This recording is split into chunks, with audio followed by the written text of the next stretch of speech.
Hello friends, स्वागत है आप सभी का आपके अपने यूट्यूब चैनल लर्निंग नीट पर। और जैसा कि आपको पता है कि डेली सुबह 10 बजे की आपकी जो क्लास होती है वो होती है लैंग्वेज क्लास। देखते हैं हम यहाँ पे हिंदी, संस्कृत और इंग्लिश तीनों सब्जेक्ट एक साथ। तो चलिए सेशन बिना टाइम वेस्ट किए स्टार्ट करते हैं। जितने भी लोग जुड़ चुके हैं सभी को गुड मॉर्निंग। ओके, तो लाइव चैट पे रिप्लाई करने के लिए रेडी हो जाइए। और आज जो है मैंने क्वेश्चन जो है फिगर ऑफ स्पीच से भी इसमें इंक्लूड किए, क्योंकि आज सुबह ही मैंने आपको फिगर ऑफ स्पीच का वीडियो प्रोवाइड करा है, थ्योरी वीडियो। तो आज का जो पहला प्रश्न है वो है पार्वती का पर्याय है क्या? मैनसुता, सुभद्रा, कल्याणी, चामुंडा।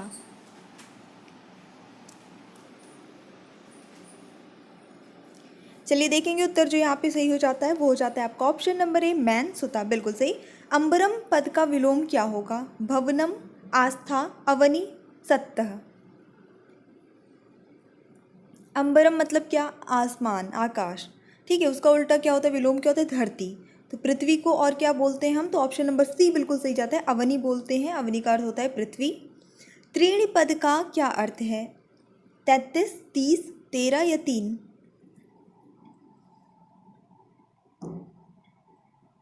तो यहाँ पे सही उत्तर होता है आपका ऑप्शन नंबर डी, 3 होता है।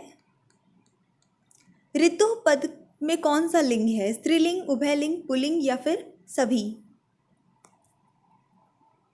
संस्कृत में बताना है। देखिए हिंदी में ऋतु जो है वो स्त्रीलिंग के अंतर्गत जाता है, ठीक है।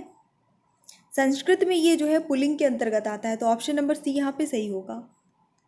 इनमें से कौन ऊष्म व्यंजन है?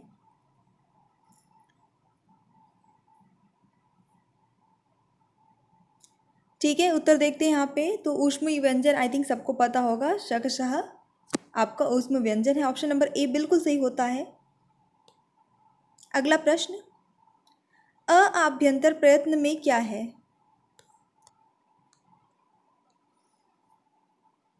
चलिए देखेंगे उत्तर क्या सही होता है। समृद्ध हो जाएगा इसका सही आंसर। ये वाला टॉपिक हो सकता है कि अभी आपका ज़्यादा क्लियर ना हो, तो इसकी मैं थ्योरी पढ़ा दूंगी तो आपसे ये बनने लगेगा। अगला देख लेते हैं, वर्णों के उच्चारण स्थान की चेष्टा को क्या कहते हैं? वर्णों के उच्चारण करने की चेष्टा को, जो हम उच्चारित करते हैं, उसे क्या कहते हैं? तो बिल्कुल उसे प्रयत्न कहते हैं। ऑप्शन नंबर बी सही हो जाता है। संस्कृत में लकारों की संख्या कितनी है? 5, 15, 10 या फिर 12?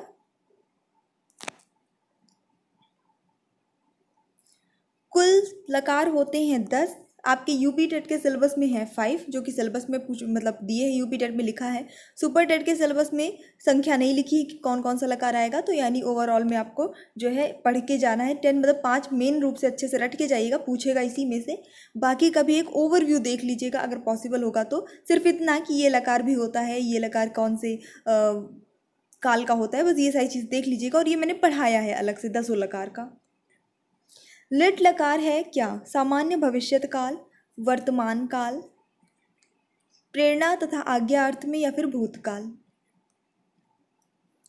लिट लकार, तो ऑप्शन नंबर यहाँ पे बिल्कुल बिल्कुल सबका सही, ऑप्शन नंबर ए सही जाता है, सामान्य भविष्य काल होता है। फलम पद कौन सी लिंग है? पुल्लिंग, नपुंसक लिंग, स्त्रीलिंग? इनमें से कोई नहीं। आसान प्रश्न है ये। आपको फल का शब्द रूप तो याद ही होगा सभी को, फलम फले फलानी। बिल्कुल बिल्कुल ऑप्शन नंबर बी सही हो जाता है, नपुंसक लिंग शब्द है। पुस्तक का भी रूप ऐसे ही चलता है, ये चीज़ याद रखिएगा। स्त्रीलिंग, नपुंसक लिंग, पुल्लिंग में सभी के शब्द रूप अकारांत, आकारांत, इकारांत इस तरह से आपको थोड़े थोड़े याद होने चाहिए। अपने से बड़ों को आदर संबोधित करने में किस चिन्ह का प्रयोग किया जाता है, ये बताना है। जब हम अपने से बड़ों को कुछ आदर सादर संबोधित करते हैं प्रॉपरली, एक चिन्ह का प्रयोग करते हैं, वो चिन्ह कौन सा है? तो यहाँ पे विस्मयादि बोधक यहाँ पे जो सही उत्तर हो जाता है। आप लोगों ने देखा भी होगा, जैसे भगवन, फिर उसके बाद ऐसा चिन्ह लगा रहेगा, फिर आगे बात कही रहेगी, हे राम, हे ईश्वर, हे नाथ, स्वामी, इस तरह के सभी वर्ड्स जो रहते हैं, यानी कि जो सादर संबोधित कर रहे हैं, माँ, ठीक है, उसके बाद ऐसे लगाया रहता है, उसके आगे फिर उसकी बात लिखी रहती है कि क्या बोल रहे हैं बात करते वक्त, ठीक है, जहाँ पे डायलॉग्स लिखे होते हैं वहाँ पे। निम्नलिखित में से कौन एक पहाड़ी बोली है? मंडियाली, बांगरू, कौरवी, हाड़ौती?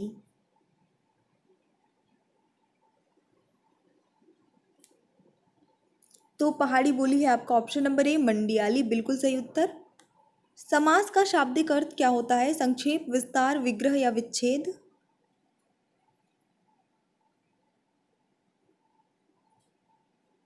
उत्तर सही होगा आपका ऑप्शन नंबर ए संक्षेप। संक्षेप में कर देना मतलब समास करना, और उसको फिर से विग्रह करना। विग्रह का मतलब होता है उसको अलग अलग कर देना, उसका संक्षेप का उल्टा हो जाता है। निम्न में से कौन सा शब्द स्त्रीलिंग है? उपहार, ग्रंथ, मस्तक या रचना?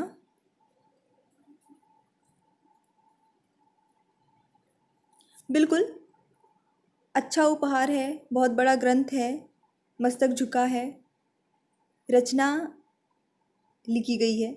ऑप्शन नंबर डी यहाँ पे सही होगा, बिल्कुल स्त्रीलिंग शब्द हो जाएगा, रचना सही सभी का। निम्न में से संज्ञा शब्द कौन सा है? गंगा, पुराना, नीला, मोटा? तो यहाँ पे पुराना, नीला और मोटा ये सब है विशेषण, विशेषण शब्द है। ऑप्शन नंबर ए सही हो जाता है गंगा, जो कि एक व्यक्तिवाचक संज्ञा है। पीपर पात सरिस मन डोला, यहाँ पे उपमेय क्या है? पीपर पात, सरिस, मन या फिर डोला? पीपर के पत्ते की तरह मन जो है वो डोला। कौन डोला? मन डोला। किसके जैसे डोला? पीपल के पत्ते के जैसे। तो यहाँ पे उपमेय हो जाता है आपका ऑप्शन नंबर सी मन। ओके, काफी लोगों का सही है। ठीक है, चलिए देखेंगे नेक्स्ट। कृपालु शब्द का संधि विच्छेद करने पर प्रत्यय के रूप में क्या प्राप्त होगा? आलू, आलू, लू, लू?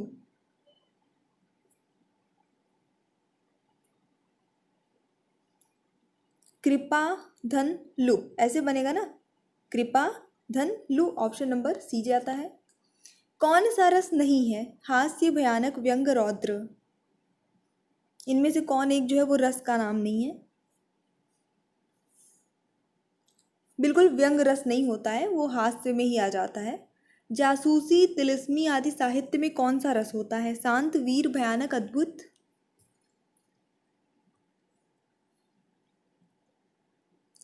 तो यहाँ पे अद्भुत रस होता है जासूसी तिलिस्मी जो साहित्य होते हैं उसमें।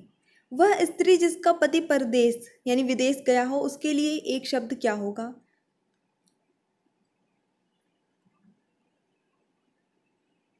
नवोढ़ा, प्रवत्स्य पतिका, प्रोषित पिका, आगत पतिका?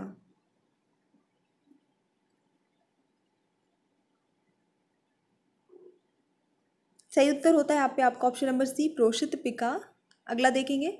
अब आ जाते हैं इंग्लिश पे। तो इंग्लिश में यहाँ पे मैं बता दूं कि एक दो क्वेश्चन मैंने हालांकि फिगर ऑफ स्पीच से भी इंक्लूड किए, क्योंकि अभी सुबह सुबह ही पढ़ाया है, उसका वीडियो दिया है। जिन लोगों ने नहीं देखा है, नोटिफिकेशन नहीं गया हो, तो प्लीज़ एक बार देख लीजिएगा।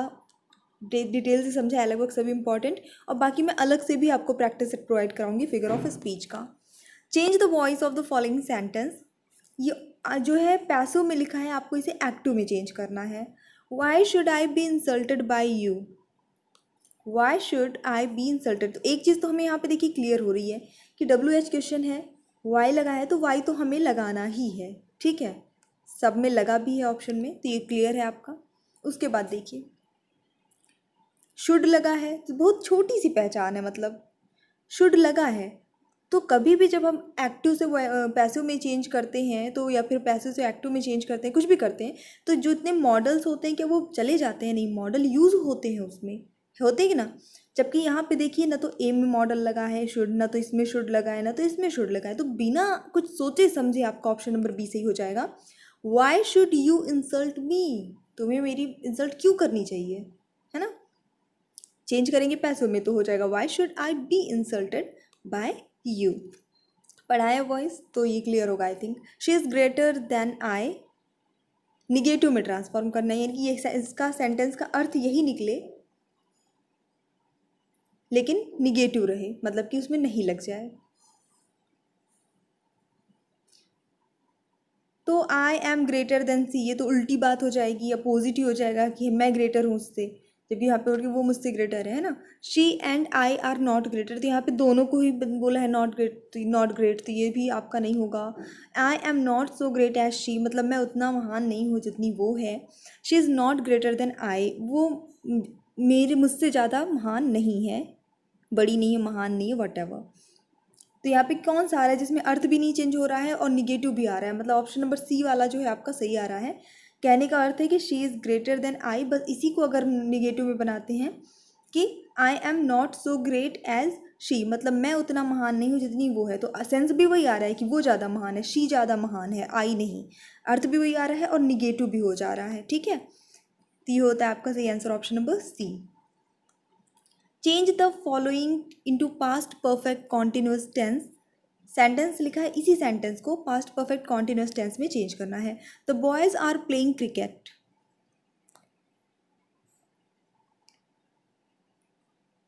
सीधी सी बात है कि पास्ट परफेक्ट कॉन्टिन्यूस में चेंज करना है तो हैड बीन लगाना ही लगाना पड़ेगा, क्योंकि इसकी हेल्पिंग वर्ब ही होती है हैड बीन। यहाँ हम देखेंगे किसी में लगा है हैड बीन, नहीं लगा है, सिर्फ एक में लगा है, तो आंख बंद करके ऑप्शन नंबर डी हो जाएगा। The boys had been playing cricket, that much. Timing का यहाँ पे कुछ मेंशन ही नहीं है तो हमें यहाँ पे मेंशन नहीं करना पड़ा। यहाँ पे आपको फिगर ऑफ स्पीच चूज करना है। The wind lies asleep in the arms of down. Metaphor, hyperbole, personification, oxymoron, ये चारों तरह के जो है आपको अलंकार मैंने अभी सुबह समझाए हुए हैं।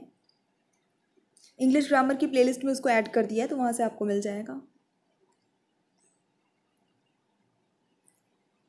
तो यहाँ पे चलिए देख लेते हैं सही आंसर क्या होगा। पर्सोनिफिकेशन हो जाएगा, मानवीकरण, क्योंकि अभी सुबह मैंने एक्सप्लेन भी किया था आपको कि जब कोई ऐसी चीज़ होती है जो कि निर्जीव चीज़ है, कोई उसको ऐसे रिप्रेजेंट किया जाए जैसे वो इंसान हो, जैसे वो कोई सजीव वस्तु हो, तो वहाँ पे पर्सोनिफिकेशन यानी कि मानवीकरण अलंकार होता है। अब जैसे यहाँ पे यही चीज़ है कि जो हवा है, विंड मतलब जो हवा चल बहती रहती है वो, ठीक है, वो भोर की बाहों में सोती है, मतलब सो गई है। अब वाकई में क्या सो सकता है कोई, है ना। और भोर की मतलब हाथ भी होते हैं क्या, ऐसा नहीं होता ना, लेकिन यहाँ पे रिप्रेजेंट ऐसे ही किया गया जैसे ह्यूमन हो वो, तो यहाँ पे पर्सोनिफिकेशन आपका फिगर ऑफ स्पीच हो जाता है।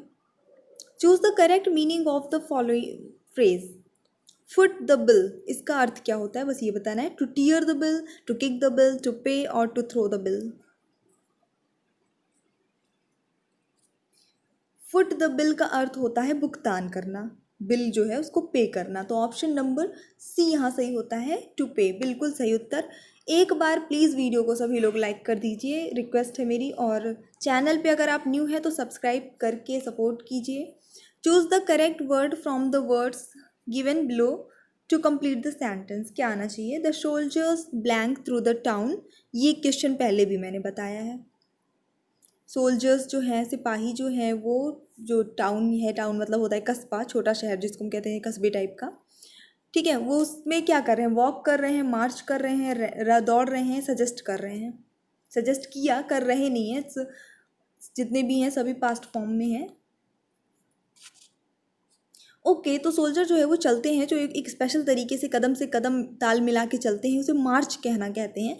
ऑप्शन नंबर बी सही होता है, marched. Which of the following is in possessive case?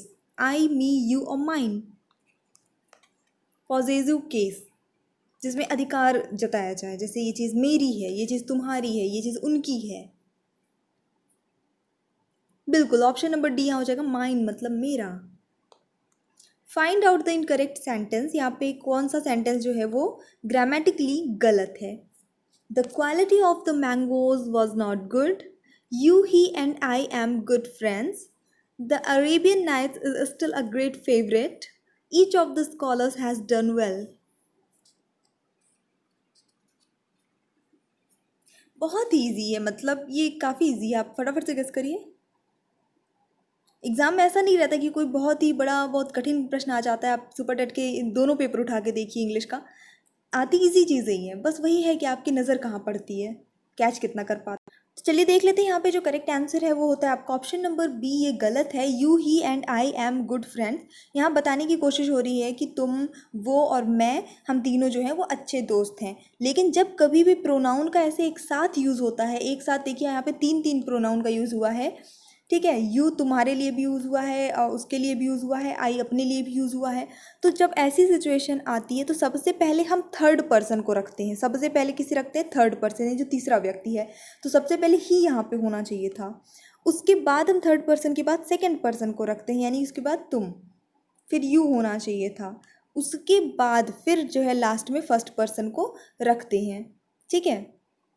तो यहाँ पे फिर होना चाहिए था आई, अंत में फर्स्ट पर्सन को रखना है। तो क्या कुल मिला के क्या होना चाहिए था, he you I am good friends, ये सही होगा। तो ये बहुत ही छोटा सा रूल है, लेकिन शायद ही बहुत सारे लोगों को ये नहीं पता होता है, और कई लोग इसको ये एम सोचकर, इर सोचकर, आर सोच के गलत समझ लेते हैं। ऐसा नहीं है।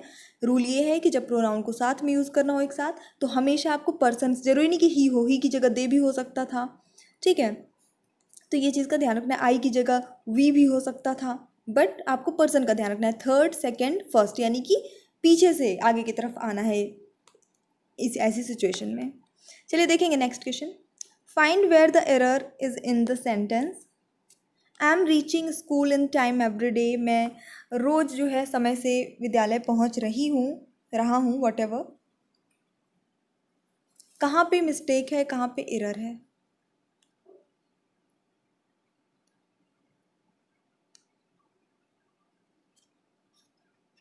तो यहाँ पे जो है, जब ऐसी सिचुएशन आती है, बहुत ही सिंपल सी बात है, एम का यूज़ हम नहीं करते हैं।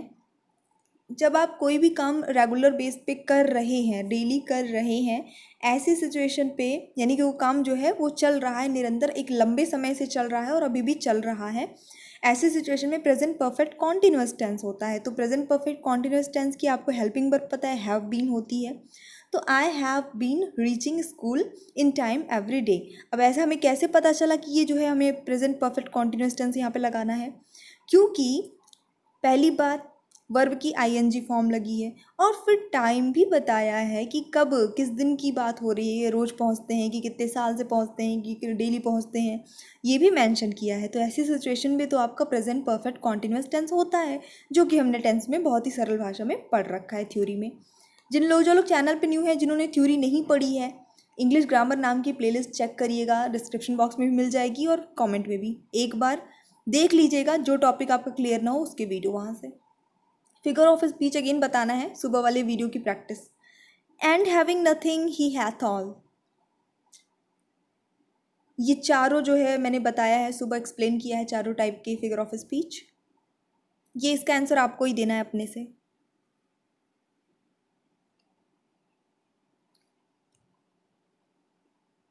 सर एच वॉटन द्वारा लिखी गई ये जो है लाइन है, एक कविता है, character of a happy life उनकी, वहाँ के स्टैंजा से ये लाइन ली गई है, and having nothing he hath all. तो यहाँ पे जो करेक्ट आंसर है वो होता है आपका ऑक्सीमोरन हो जाता है, जैसे यानी कि विरोधाभास अलंकार जिसे हम कहते हैं। क्योंकि विरोधाभास अलंकार में भी मैं बताया था कि अपोजिट चीज़ें जब एक साथ बताए, जैसे उसके पास, यहाँ पे इसका जो अर्थ होगा इसका ये हो जाएगा कि उसके पास कुछ ना होते हुए भी सब कुछ है। अब मतलब सिर्फ उसके पास एक पर्सन है, ही है मान लो, सिर्फ इसी के पास एक तरह बोला जा रहा है कि उसके पास कुछ नहीं है, और एक तरह बोला जा रहा है उसके पास सब कुछ है ना, उसके पास कुछ ना होते हुए भी सब कुछ। ऐसा कैसे हो सकता है कि जिसके पास कुछ ना हो उसके पास सब कुछ है? तो जब ऐसी विरोधाभासी बातें एक ही पर्सन के लिए की जा रही हों, वहाँ पे आपका ऑक्सीमोरन हो जाता है। तो इसका सही आंसर ऑप्शन नंबर बी हो जाएगा। क्लियर? आई जस्ट होप कि आपको आज का वीडियो पसंद आया होगा। पसंद आया तो प्लीज़ लाइक करिए, शेयर करिए। अगर आप चैनल पे न्यू हैं तो सब्सक्राइब भी कर दीजिएगा। So thanks for watching, keep studying and bye bye.